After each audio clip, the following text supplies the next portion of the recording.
Y'all know it's my favorite time of the month yet again because I got my nails done. Welcome back to my series called The Nail Edit, where I break down how I achieve all my nail looks and leave the salon satisfied every single time. Fall is finally here, y'all. I cannot wait to dive into the season of the series. For this set, yet again, I kind of went in not knowing what I was gonna do, but I feel like once I hop into Pinterest, whatever I'm gravitated towards, I just let it lead me to create something. I started to gravitate toward metallic and chrome. I feel like chrome and metallic are a bit more fall and winter. These bangles were just calling my name. And then I come across the chrome French. I feel like for typical fall colors, you think of yellows and oranges and these greens that are very desaturated. But for some reason, I was gravitating toward pink, and I felt like I could still give fall with like ashy or pastel pinks. I ended up coming across this color palette that had ashy pink, green, and like black colors in there. And I was like, this is how I want to go into fall. Because I really am an overall lover of all things fashion, I really wanted to tap back into that like I did in the last set. I ended up drawing inspiration from this Jean Paul Gaultier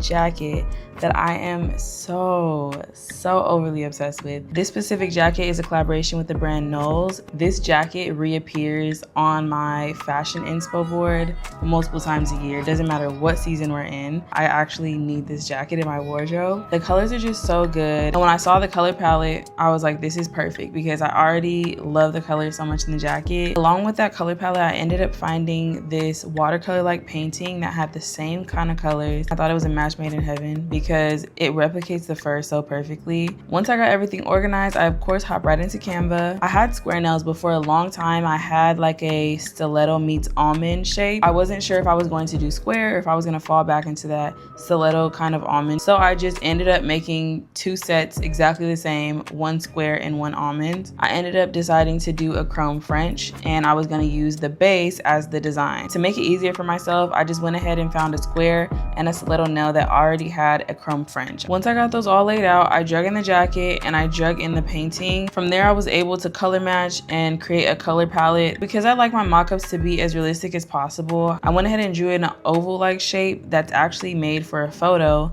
That way I can drag in the actual picture from the painting into the base. I very rarely like a redundant set, and because it was already the same design on each nail, I needed some kind of dimension across my set, so the composition is the best way that I can play with that. Once I got a composition I was happy with, we decided on the stiletto and almond-like shape. This is how they came out. I'm so in love with this set, y'all. Like I said, the jacket I had already been obsessed with for the longest, so for it to be on my nails is just kind of crazy. And let me tell you, I cannot wait to get into some more fall nails. I'll see y'all for my next set.